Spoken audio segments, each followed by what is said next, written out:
Sejam todos bem-vindos ao Centro de Mídias da Educação de São Paulo. Estamos prontos para mais uma conversa inspiradora. Nossa entrevistada de hoje é Gaia Passarelli. Ela é repórter de viagem, escritora, editora-chefe do BuzzFeed, uma empresa norte-americana de mídia digital, com atuação aqui no Brasil. Se você, adulto que está nos assistindo, não conhece, experimente perguntar para o seu filho. Ele provavelmente já deve ter visitado esse site. Gaia, seja muito bem-vinda.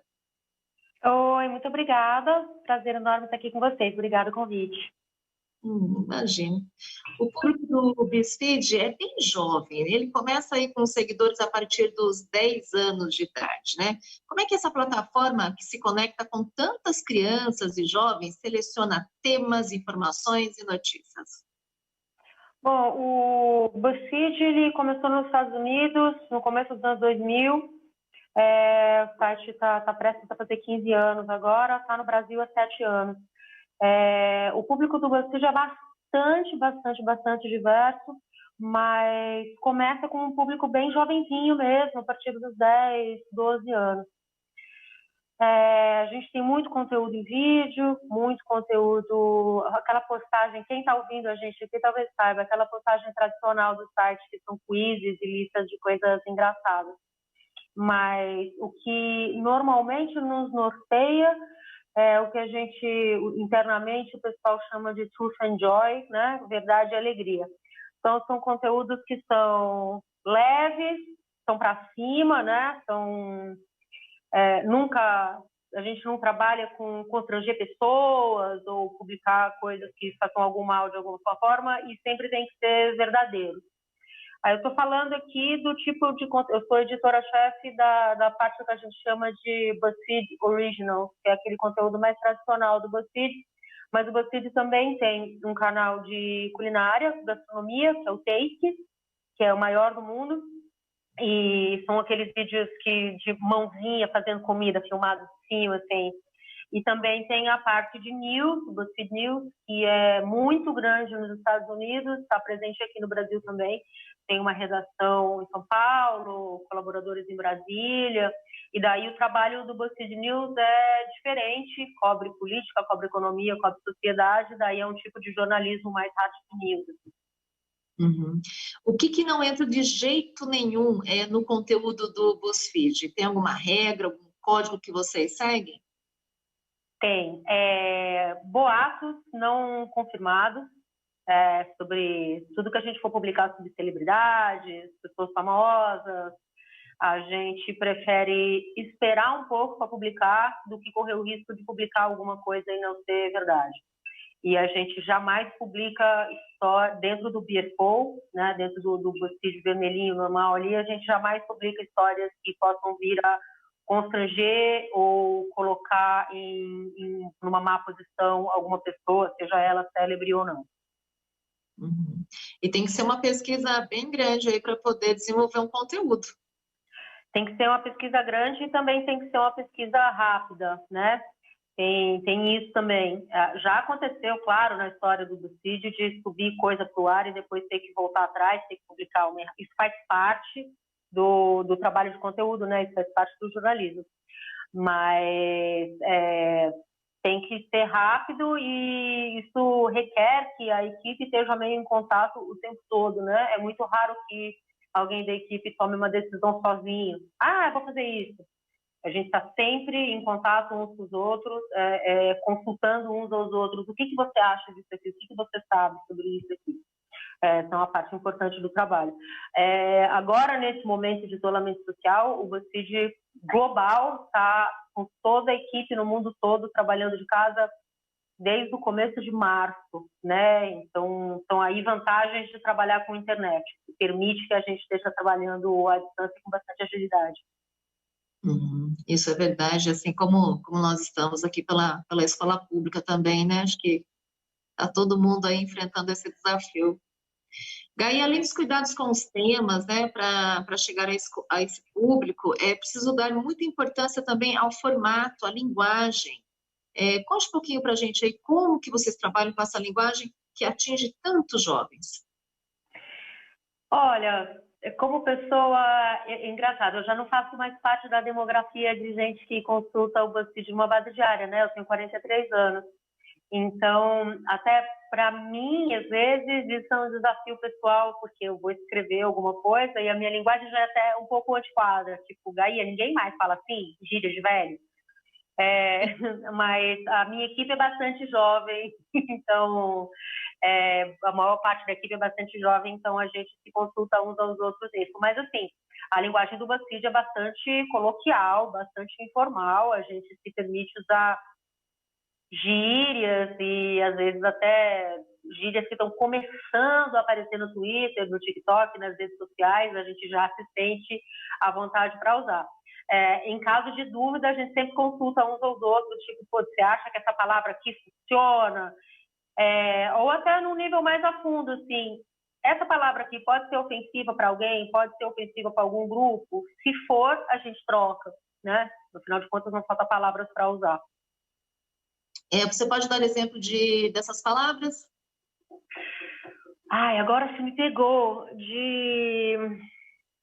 Sim, um caso que teve ontem. Ontem a gente estava publicando uma coisa que a gente publica sempre no site, uma coluna que a gente tem todo mês, que as pessoas gostam muito, que chama Testamos. O Testamos é um guia de produtos e experiências de coisas que ou a gente recebeu na redação e a gente gostou e a gente quer falar, ou a gente comprou, experimentou e quer recomendar. E tinha uma frase no Testamos que era de um produto falando que tinha cheiro de riqueza.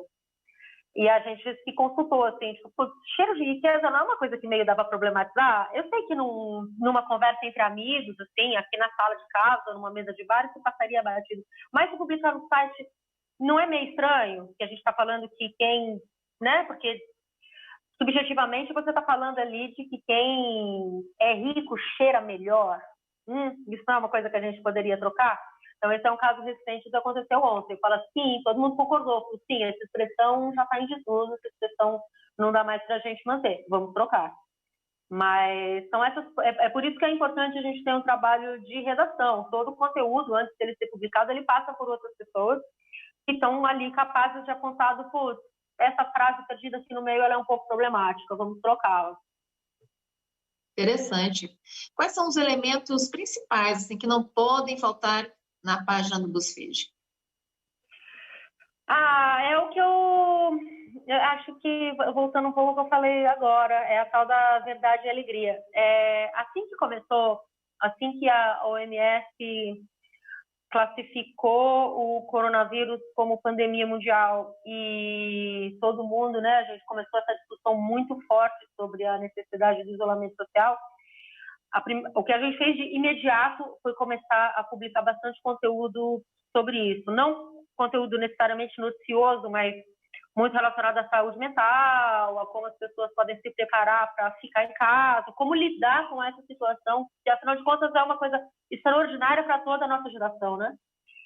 E a gente percebeu que, legal, esse conteúdo ele é importante, ele estava indo bem, mas ele não estava sendo o conteúdo mais acessado do site. Então, qual que está sendo o conteúdo mais acessado do site? Listas e quizzes de coisas leves e engraçadas. Aí a gente para pensar por quê, né?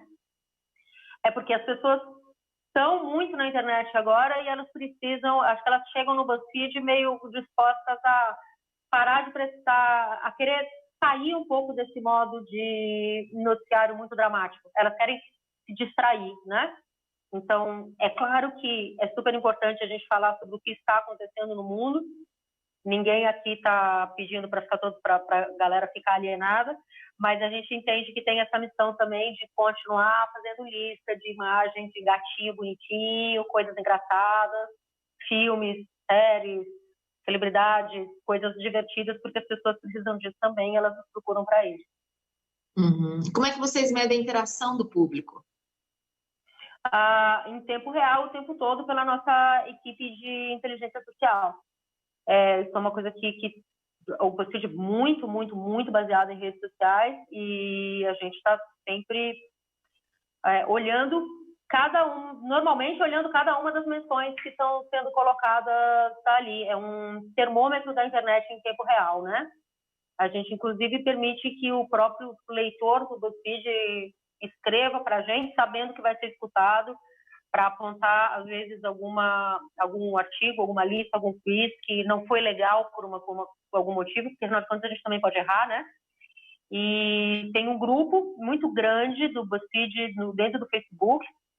Ele é aberto, você pode entrar, e a gente também interage muito com as pessoas ali dentro, às vezes até de pedir, tipo, puxa, a gente vai publicar uma lista engraçada sobre, sei lá, histórias de como namorados se conheceram, e a gente vai ali no grupo pedir para as pessoas participarem, elas sempre recebem créditos.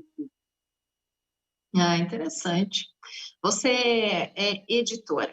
Explique para mim como é o trabalho de uma editora no meio de uma comunicação online. Então, o editor, seja no online, seja no impresso, seja na televisão, ele precisa ter um entendimento, um conforto sobre de como o trabalho acontece no dia a dia, né? Então, como editora, eu preciso saber como os posts são feitos, como as listas são feitas, tanto no sentido de ferramenta mesmo, como essas ferramentas funcionam, e até de forma mais solta, assim, da onde essas ideias vêm, né? O trabalho de editar texto mesmo, que é super necessário, qualquer um que já escreveu um post para blog ou escrever um post no Facebook sabe, né? Quando você escreve sozinho, a chance de você errar um acento, uma vírgula, uma concordância de frase é enorme. Isso acontece. O editor serve justamente para pegar essas coisas. Mas esse trabalho de edição de texto a gente faz muito junto. Quando eu escrevo alguma coisa, sempre tem alguém da nossa equipe que também vai olhar. Mas o meu trabalho como editora é muito estar em contato com as pessoas da equipe, sabendo quem está fazendo o quê e quando as coisas vão pro ar, o que precisa ir pro ar mais rápido, ou esse post precisa ir pro ar ainda essa tarde ou não, esse aqui pode esperar uns 2, 3 dias, o que requer que eu esteja muito em contato com todo mundo o tempo todo. E muito atualizada. E muito atualizado, mas a gente também se permite descansar, normalmente depois, no horário da noite ali, a gente não fica um consultando os outros sobre coisas diversas, a gente desliga, porque afinal de contas a internet não para, mas a nossa cabeça precisa parar de vez em quando. Tem que filtrar as informações. Tem que filtrar, nossa, e nesse tempo que a gente está vivendo, filtragem de informações é muito, muito, muito importante. Né? Não dá para ficar consumindo tudo o tempo todo. Não à toa, no momento que a gente está agora, os casos de ansiedade estão disparando. Assim, as pessoas estão muito em casa, consumindo muita informação, e a gente está tendo que aprender a filtrar o que é informação relevante, o que é informação verdadeira, né? O que é informação que faz bem, o que faz mal, o que a gente pode compartilhar ou não. É um dos desafios maiores da nossa geração que cresceu com a internet, é aprender a lidar com isso. Porque também tem muitas notícias fake news. Muito, muito. Isso é uma das coisas mais, né? A nossa maior crise, eu acho, é uma crise de informação.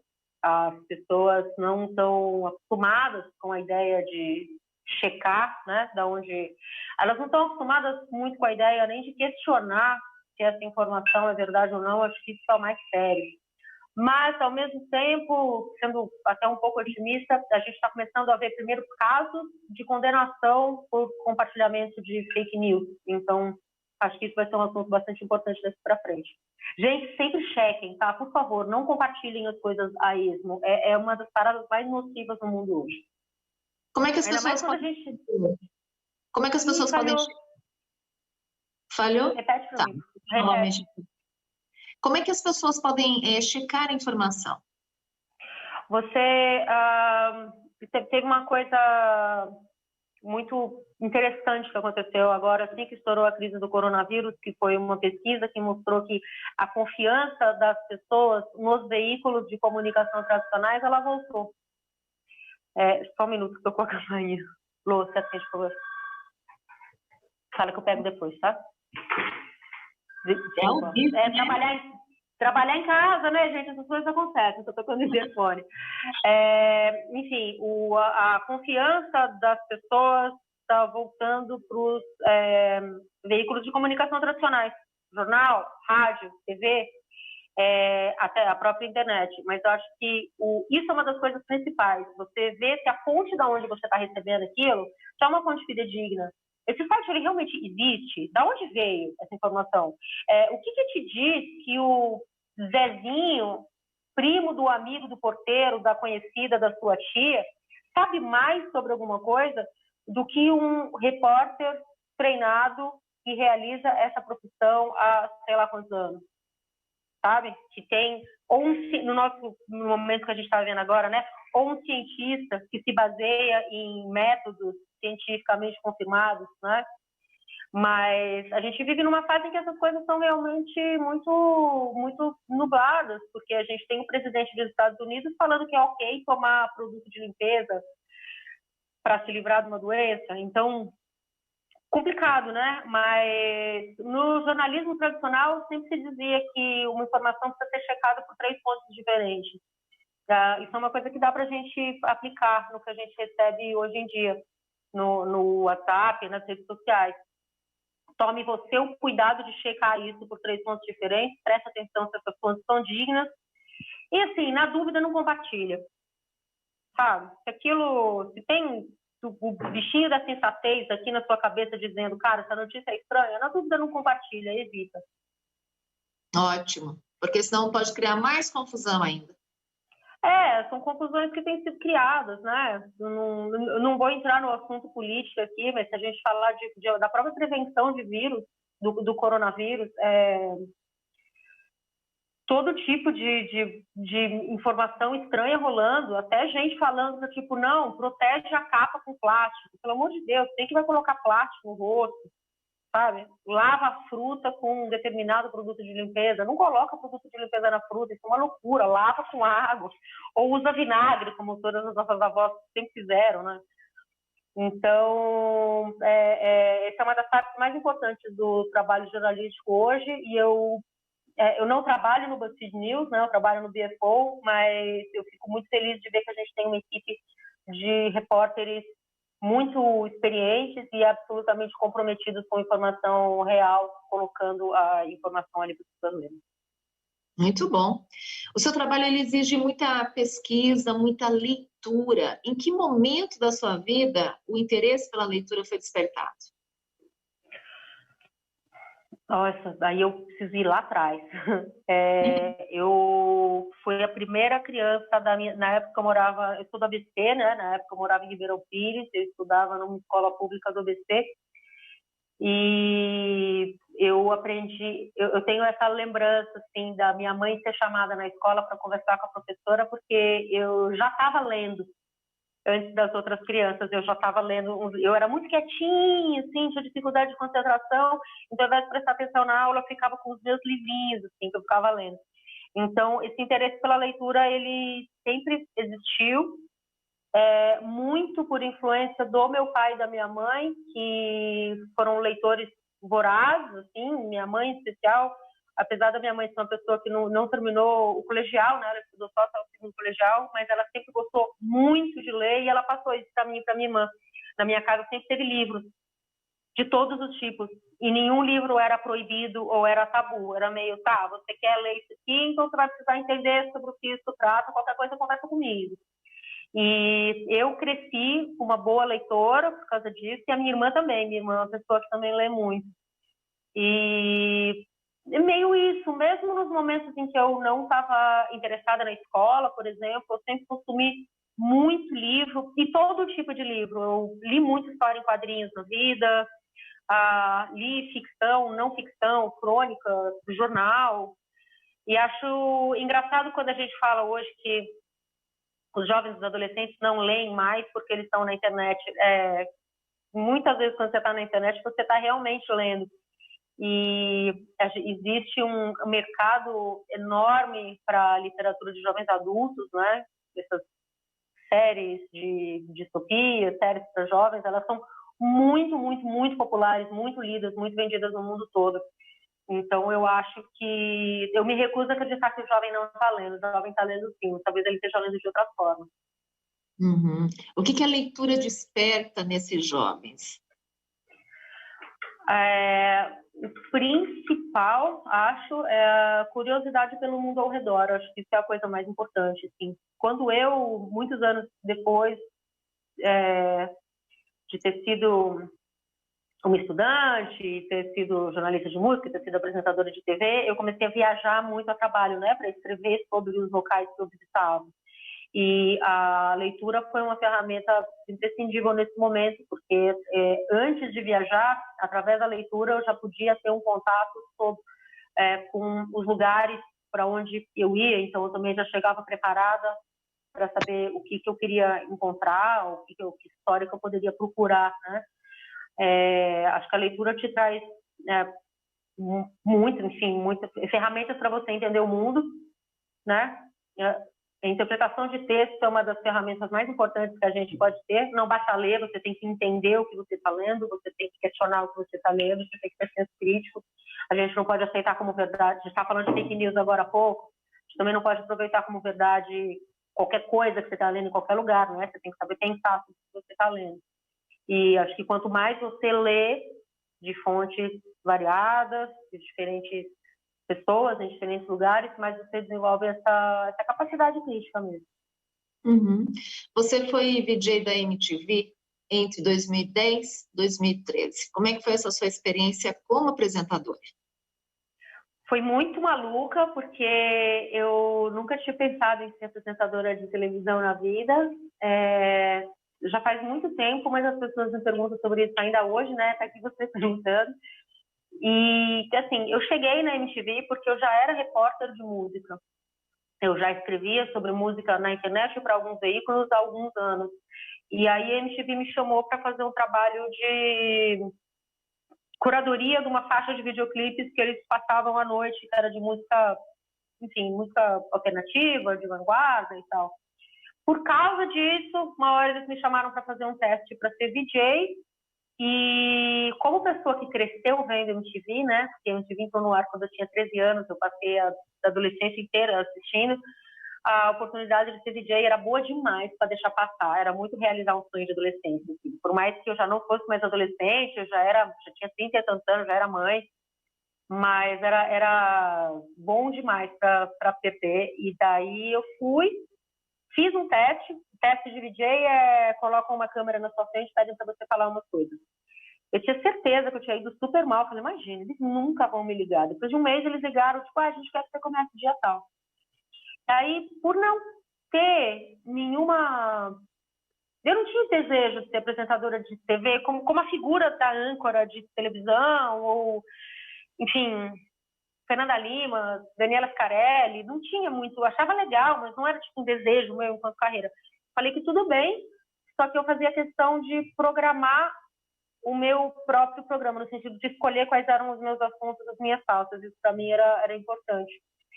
E eu foi uma experiência, para responder essa pergunta melhor, foi uma experiência muito maluca, porque a televisão tem um alcance muito grande, e eu, como repórter de música alternativa, eu não tinha ideia desse tipo de alcance, das pessoas realmente pararem na rua para conversar com você, e, enfim, como eu falei, as pessoas lembram de mim na MTV até hoje, né? Já faz 10 anos. E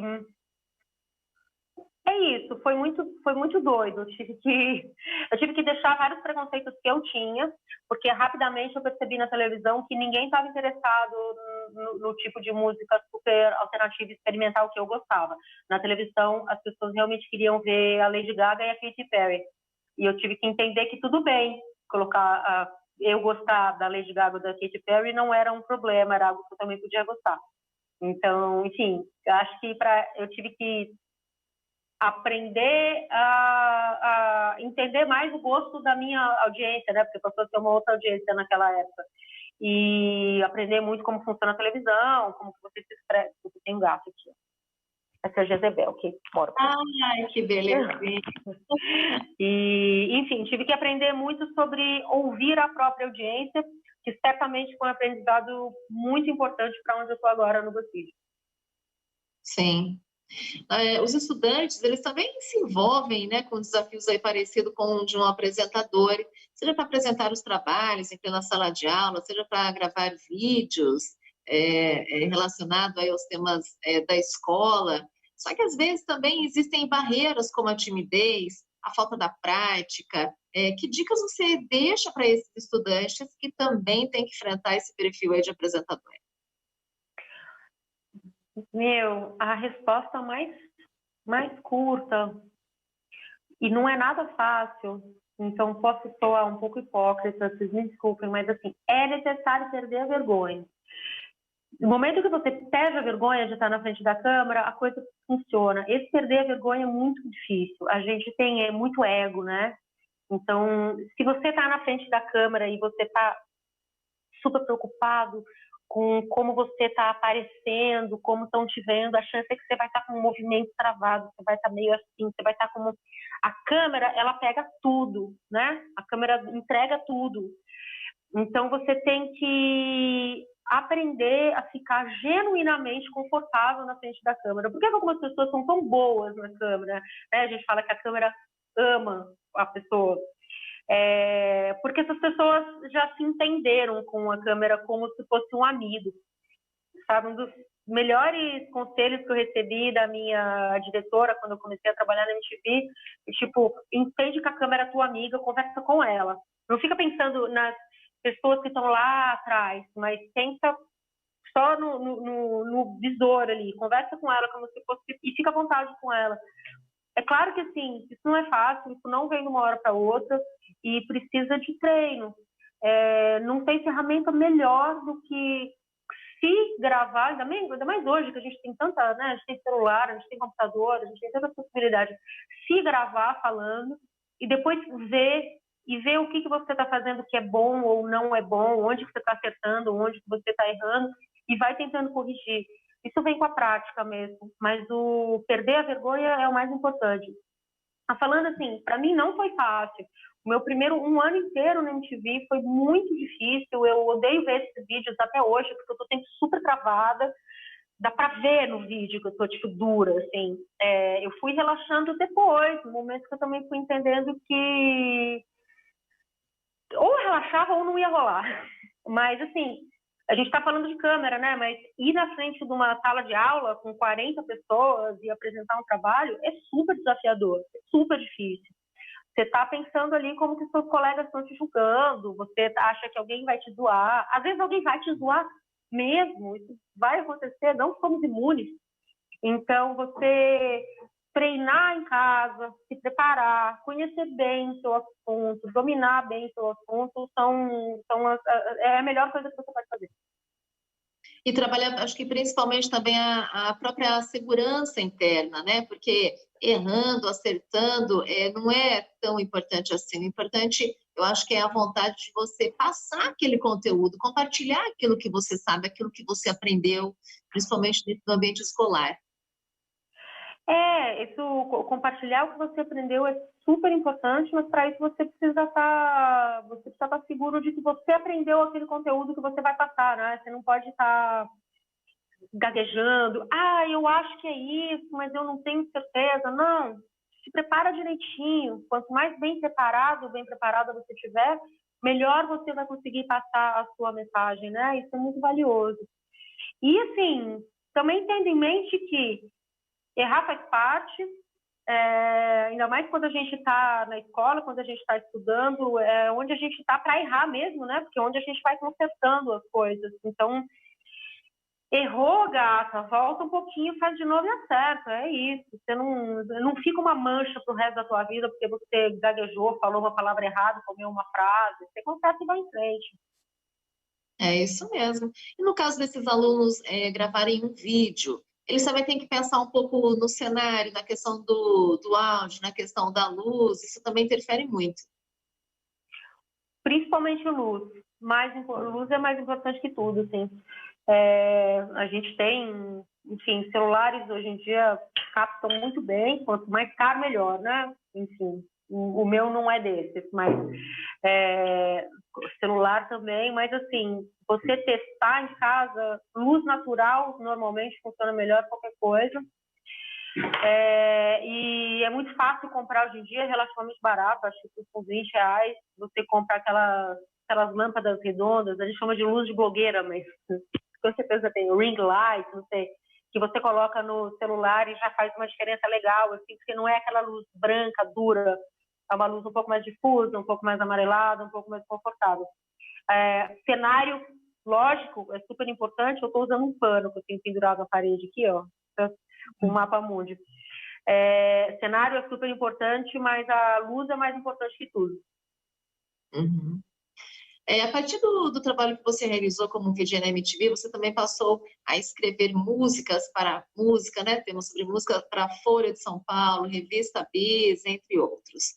A música ainda é um elemento na sua vida?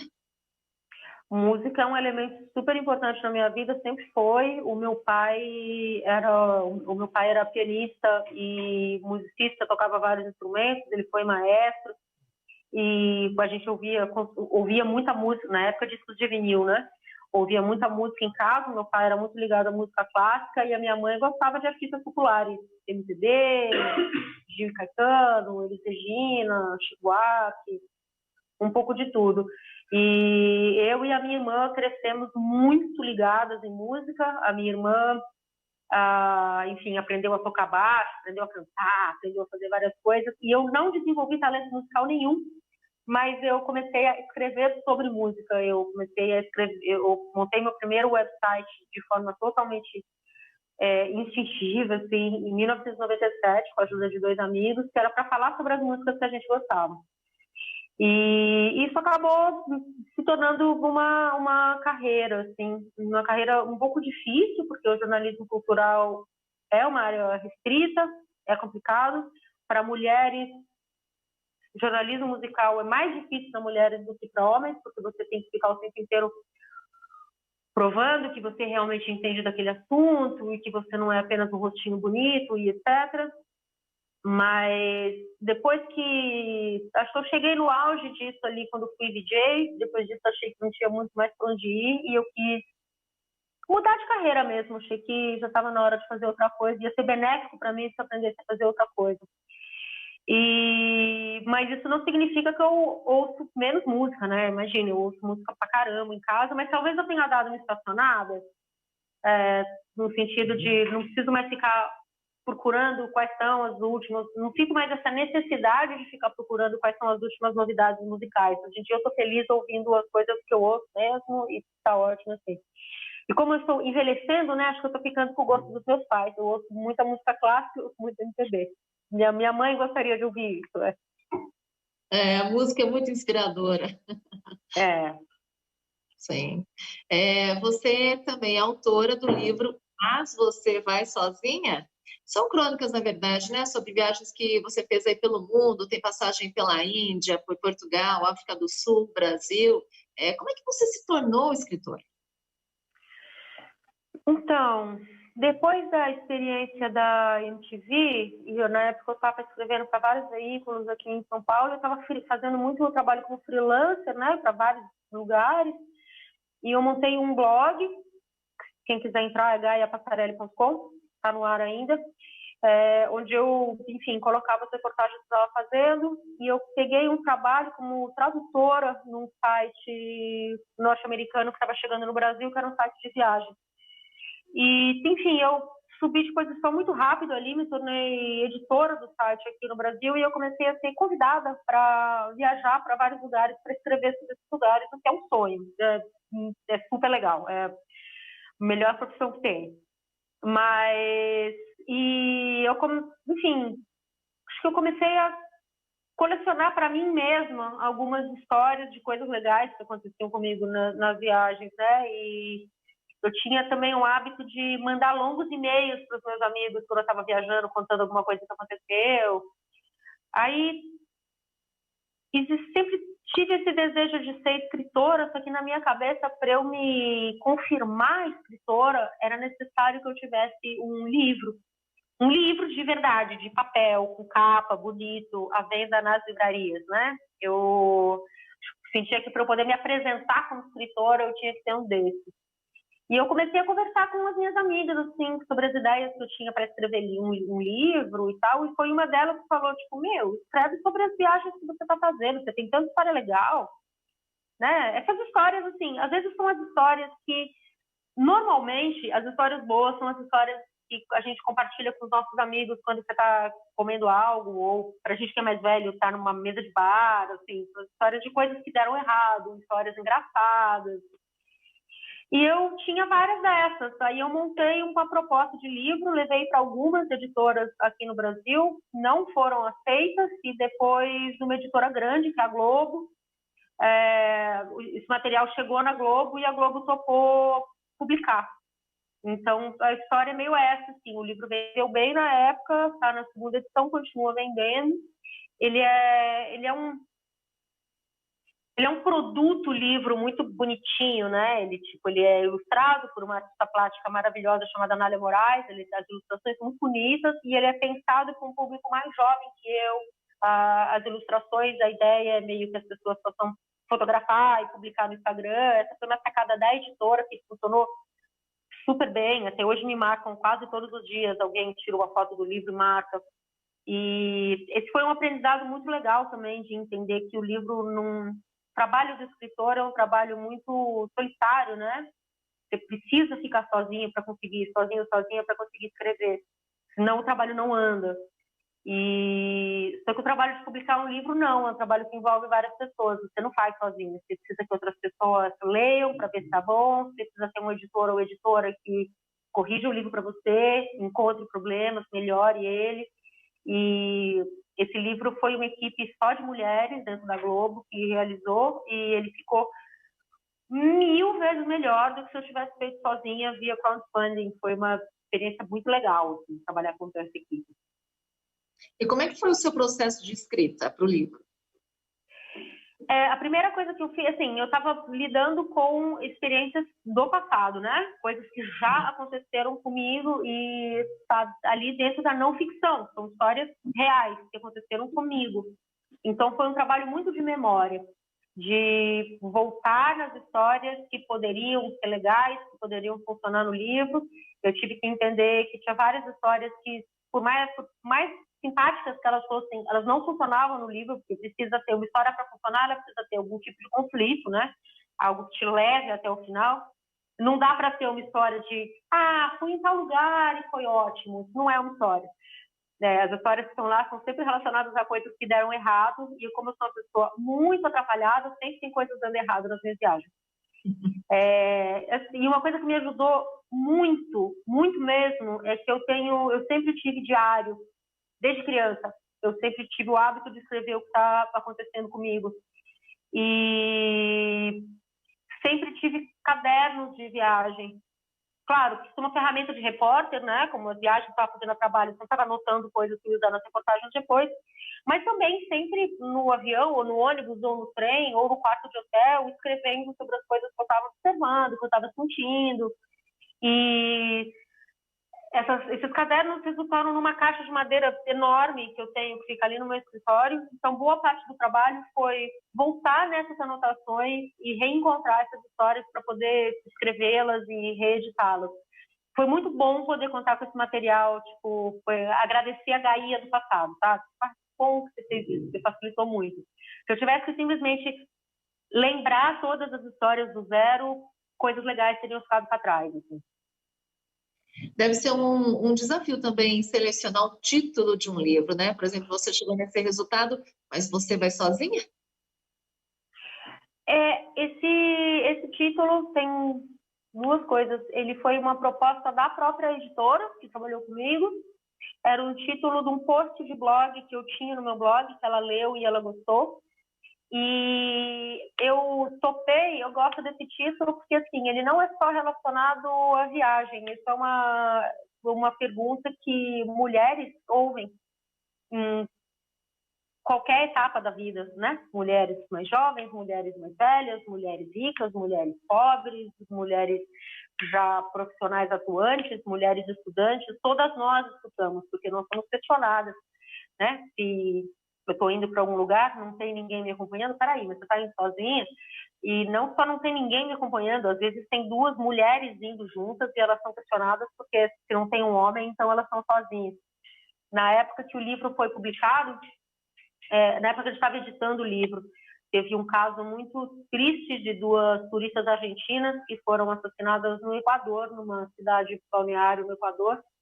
E foi muito doido, porque a mídia argentina estava contando a história delas, porque elas estavam sozinhas. Como que elas estavam sozinhas se elas estavam juntas? Elas eram duas, sabe? Mas elas estavam sozinhas porque elas estavam com um homem, eles estavam sem um homem, como assim, se elas estivessem com um homem, elas estariam mais seguras? Será que esse cara não teria sido assassinado também? E assim, a culpa certamente não é delas, e sim do cara que cometeu o assassinato, né?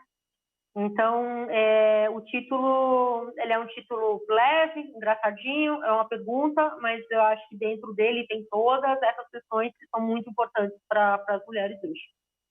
Muito bem. Você também foi criadora de um blog, Shaking Your Past, com conteúdos na área de cultura, de arte. É desafiador escrever um blog e mantê-lo atualizado? Sim, mas desculpa fazer uma correção, o Tica Norpasta não é meu, o Tica Norpasta é um blog para onde eu colaborei, é um blog muito legal, procurem aí, mas é um blog de uns amigos meus, eu escrevi muito para lá. O meu blog mesmo é o gaiapassarelli.com, que no momento tá, é legal você perguntar isso, porque no momento ele está desatualizado, infelizmente. Manter um projeto pessoal, seja um blog, um canal no YouTube, um podcast, manter um projeto pessoal na internet é muito gratificante, pode render muitas coisas legais, mas é muito... dá trabalho pra caramba, gente. Fazer post de blog não é só escrever um negócio e botar lá na internet. Você tem que escrever, editar, checar informações, escolher uma imagem bonita, colocar tag, 1000 coisas, e depois você ainda tem que divulgar, né? Que é a parte mais difícil, você fazer o seu conteúdo chegar às pessoas no meio de tanto conteúdo que tem hoje em dia. Então, o meu blog, que é o gaiapassarelli.com, acabou meio ficando... Quando eu comecei a trabalhar no BuzzFeed, que foi começo do ano passado, ele acabou ficando meio em desuso, porque, enfim, não consegui manter. Mas o conteúdo está todo lá. Agora, apesar do desafio, né, é uma boa ferramenta também para se trabalhar dentro da escola, multiplicando a informação? Nossa, se a época que eu era estudante tivesse blogs para eu consultar, aliás, se tivesse internet, ia ter sido completamente diferente. É muito legal que as pessoas hoje elas têm tanto conteúdo, tantas ferramentas disponíveis para ajudar mesmo. Gente, eu faço parte de uma geração que consultava enciclopédia de papel, tinha aqui na biblioteca, às vezes a biblioteca não era perto de casa, dava muito trabalho.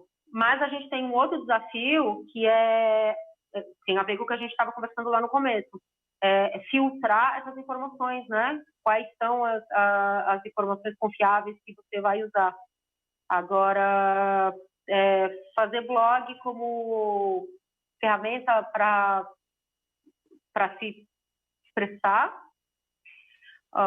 literariamente, ou em vídeo, ou o que quer que seja que você faz, é muito legal, mas poder também compartilhar com as pessoas o que você está aprendendo, tem muitos canais sobre, sei lá, tem um canal que eu adoro, da Tatiane Leite, que ela fala muito sobre livros que vão cair no Enem, por exemplo, todo ano ela faz isso, sabe?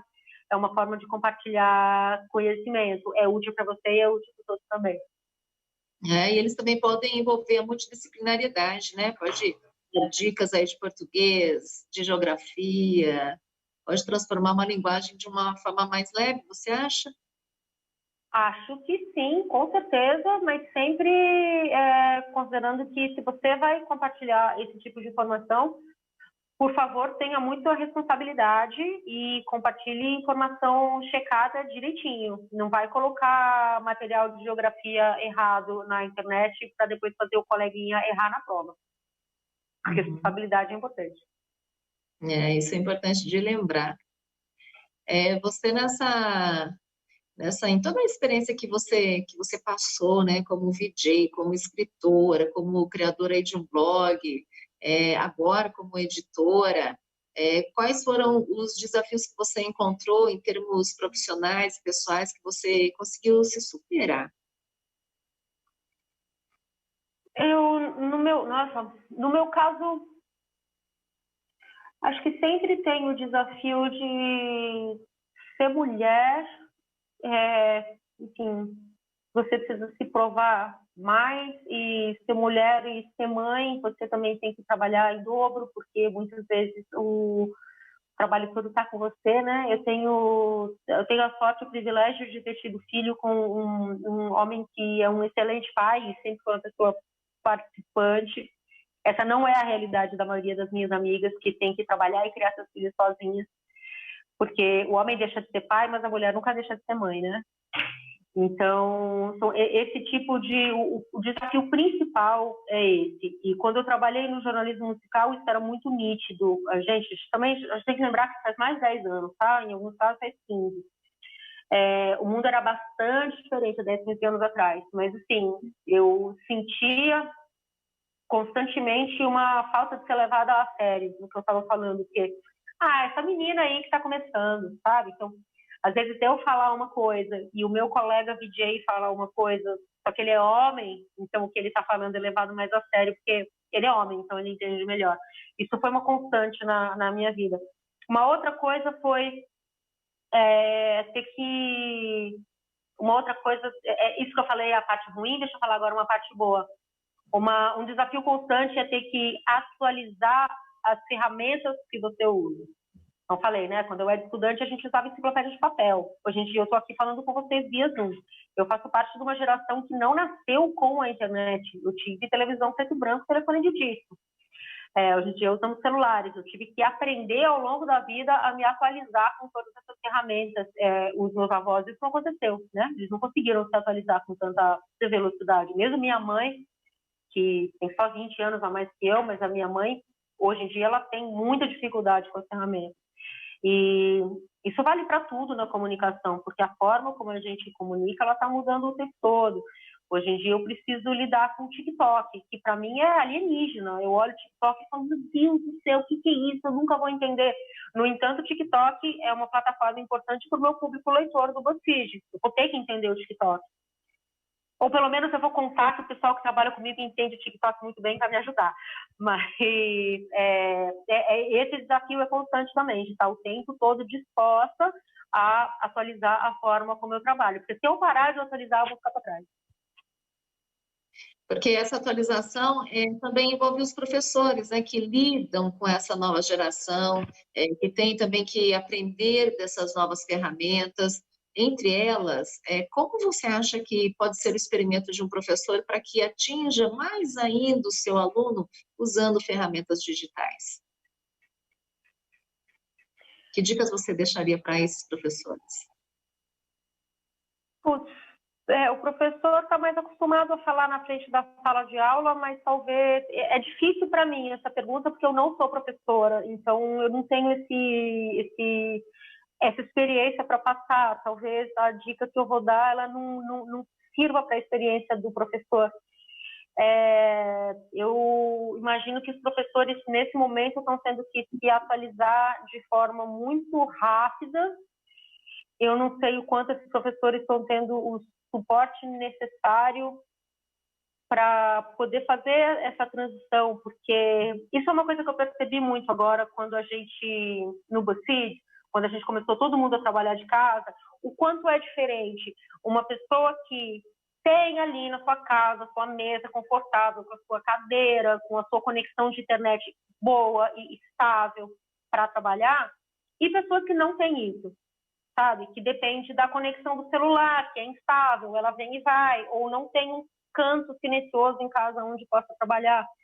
Então, assim, o professor tem que, óbvio, cumprir a parte dele no sentido de preparar esse material para ser passado para o aluno e aprender a se expressar com a câmera, que é diferente de se expressar numa sala de aula, mas o professor também precisa receber as ferramentas para poder fazer esse trabalho, que muitas vezes é um computador atualizado, uma conexão de internet estável.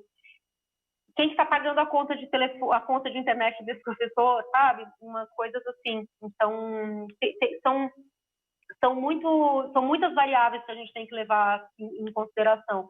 Mas do meu lugar, a dica que eu posso dar é aprender a se expressar na frente da câmera, do celular ou do computador, com tanta naturalidade quanto você se expressa na frente de uma sala de aula. E sim, treinar para dominar essas ferramentas, porque o Zoom é diferente. Talvez daqui a pouco a gente não vai estar mais usando o Zoom, a gente vai estar usando o Google Meet, ou a gente vai estar usando outras coisas que tem por aí. E a gente precisa aprender a lidar com elas. Uhum. E são diversas ferramentas, né? Eu acho que a gente está no momento de realmente aprender. Acho que estamos todos assim. Estamos todos aprendendo e também notando quais são os nossos desafios, né? Às vezes a internet que a gente usava em casa para se divertir, para assistir coisa no YouTube, a conta de Netflix que a gente assina, ela não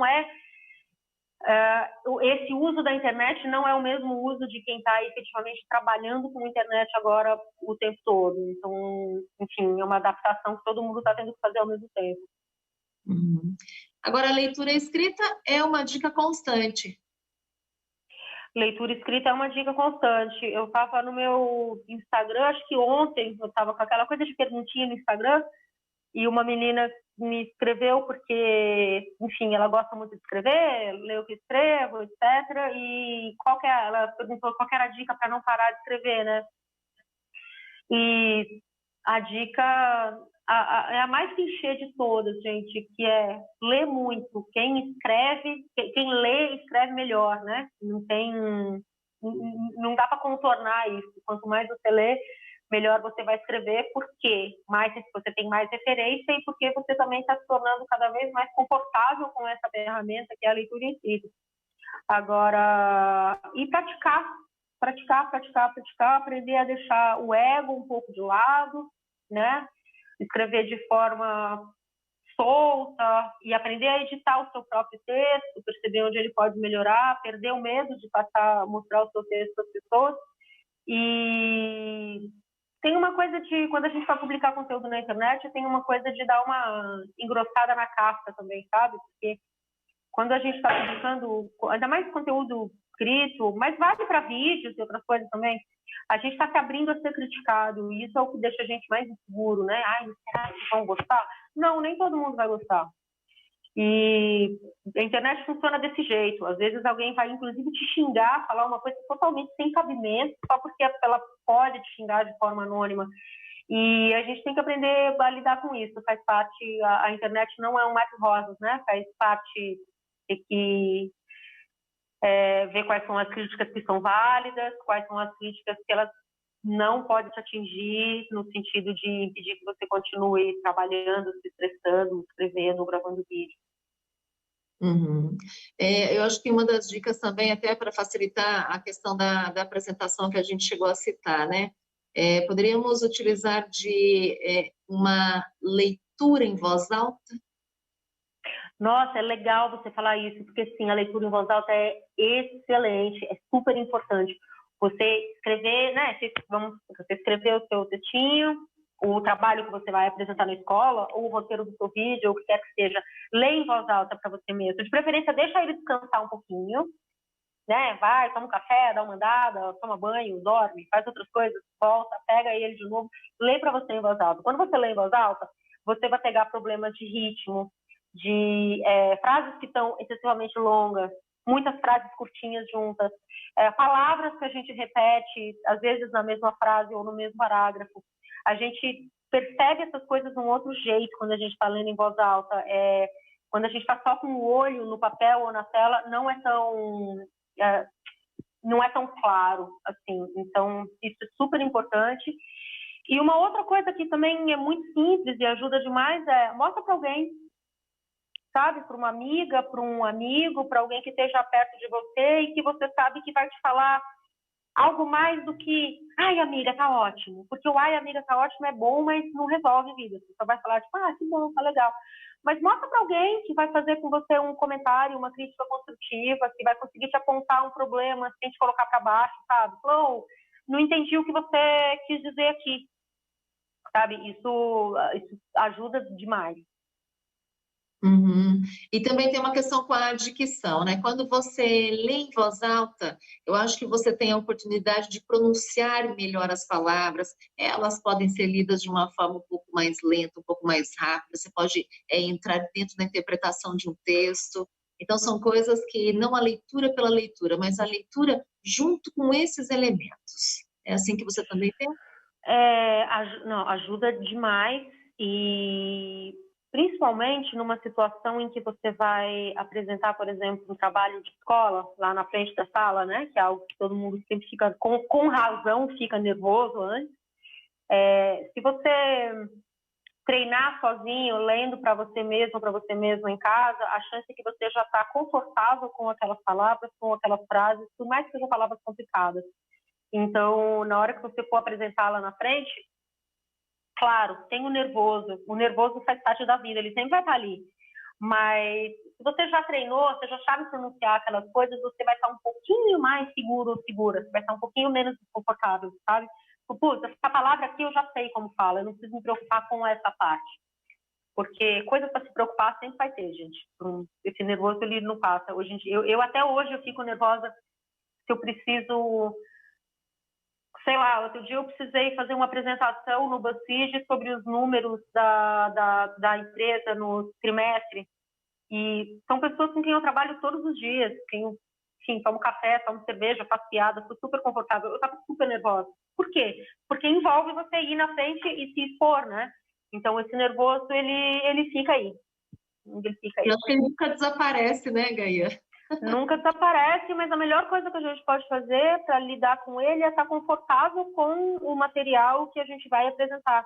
Seja os números do meu site, seja o trabalho de geografia que você tem que apresentar, seja um texto que você escreveu que vai publicar no blog. Quanto melhor você conhece o seu conteúdo, o seu material, mais segura você vai estar. Uhum. E você acha que para ajudar a diminuir esse nervosismo, a gente também poderia usar um pouco de uma respiração? Sim, é legal você fala isso. Respiração, lembra de respirar. Na dúvida, para e respira um pouquinho. Quando a gente fica ansioso, a gente começa a respirar muito rápido, né? A gente fica sem perceber. E se a gente consegue controlar melhor, você vai naturalmente se acalmar. Mas isso faz parte de se controlar, né? Controlar a respiração faz parte de se controlar. Não a sua técnica de meditação, são totalmente baseadas em prestar atenção na própria respiração, né? Então ajuda muito. Tá bom. Quero agradecer a sua participação, gostei muito da nossa... Obrigada. Tenho certeza que... Obrigada a você pelas perguntas, espero que o pessoal tenha gostado também. Com certeza. Bom, pessoal, vamos ficar por aqui então? Até a próxima. Tá, obrigada.